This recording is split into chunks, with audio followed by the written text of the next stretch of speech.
गर्मी बढिरहेको छ, हजुरको स्किन ओइली भएर छुँदा नि च्याप फिल भइरहेको छ, धुलोहरू टाँसिरहेको छ भने आज चाहिँ म ओइली स्किनको लागि चाहिँ स्किन केयर रुटिन भन्न झन् गइरहेको छु। मर्निङ स्किन केयर रुटिनमा हजुरले salicylic acid base firming face wash और क्लिन्जर युज गर्न सक्नुहुन्छ। मोइस्चराइजरमा light weight mattifying moisturiser use गर्न सक्नुहुन्छ। सनस्क्रिन चाहिँ जेल बेसको युज गर्न सक्नुहुन्छ।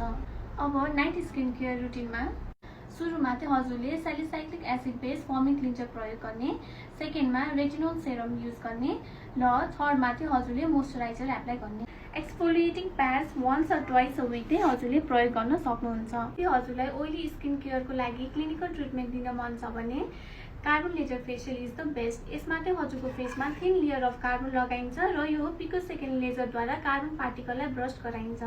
यस प्रक्रियामा हजुरको फेसमा रहेको ठुलो ठुलो पोर्सहरू, ओइली स्किनलाई ओइल कन्ट्रोल गर्ने, एक्ने र अनइभन स्किन टोनलाई चाहिँ यसले मिनिमाइज र हेल्प गर्दछ।